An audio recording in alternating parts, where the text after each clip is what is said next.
চলো আজ তোমাদের সাথে শেয়ার করবো এই সিজনের ফার্স্ট ব্রাইড, যেটার লোকেশন ছিল গোবরডাঙ্গা। তো আমরা সকাল সকাল বেরিয়ে পড়েছিলাম স্টেশনের ট্রেনের উদ্দেশ্যে। ট্রেন টাইমের কিছুটা আগেই আমরা চলে যাই, তারপরে ট্রেনটা ঢুকে যায়।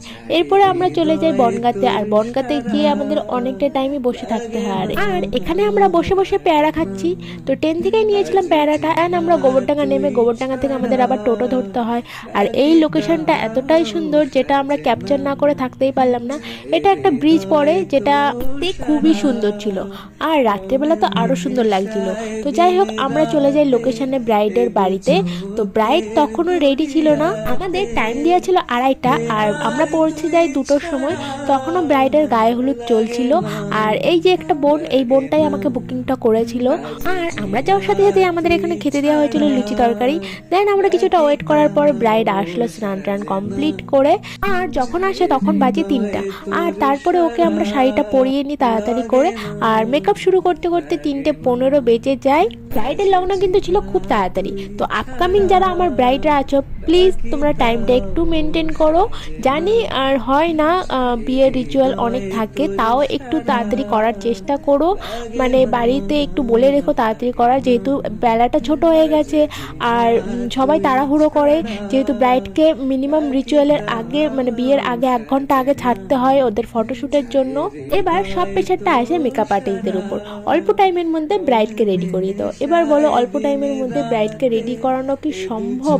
হ্যাঁ সম্ভব, একটু তাড়াহুড়ো তো আমরা করে দেওয়ার চেষ্টা করি, কিন্তু জিনিসটা আমরা কত কম সময় নেব, অনেকটা কমেই আমরা করে দিই। তারপরও বলে আরও তাড়াতাড়ি করো, আরও তাড়াতাড়ি করো। যথেষ্ট আমরা তাড়াহুড়ো করার চেষ্টা করি, জানি যে ওরও একটা স্পেশাল দিন। আর ব্রাইডকে রেডি করানোর কিছু লাস্ট মোমেন্টে কিছু পাবলিক আসে, আর এত তাড়াহুড়ো দেয় যে আমরা ঠিক মতো না ভিডিও, না রিভিউ, না ফটো কিছুই নিতে পারি না। না এই দিদিটার কথা বলছি না, কিছু কিছু পাবলিক হয় যেটা আমাদের আগের ব্রাইডদের সাথে হয়েছে, এরকম ঘটনা ঘটেছে। তার জন্য আমি বলে দিলাম। তা আপকামিং ব্রাইডদের সাথেও আমি এই ঘটনা যাতে না হয় তার জন্যই আমি কিন্তু বলা। এই ব্রাইডকে কিন্তু আমরা টাইম মতনই রেডি করে দিই। আর এই দিদিটার কিন্তু কোনো রিকমেন্ডেশন ছিল না, বলেছিল যে দিদি তুমি তোমার পছন্দ মতন আমাকে লুক দাও, আমার কোনো পছন্দ নেই, তুমি যেটা ভালো বুঝবে আমার ফেসে যায় সেটাই করো, আমি তোমার উপর ছেড়ে দিয়েছি। দিদিকে কিন্তু আমি আমার পছন্দ মতন লুকটা দেওয়ার চেষ্টা করেছি। আর দিদি কিন্তু কাজল পড়তে চেয়েছিল, যার জন্য কিন্তু আমি করিয়ে দিয়েছি।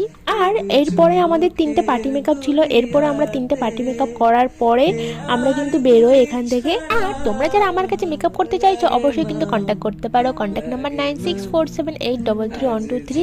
আমাদের কিন্তু 26-এর বুকিং অলরেডি শুরু হয়ে যাচ্ছে, তো তোমাদের স্লটগুলো অবশ্যই বুকিং করে নাও আগে থেকে। আর এটা ছিল দিদির ফাইনাল লুক। তোমরা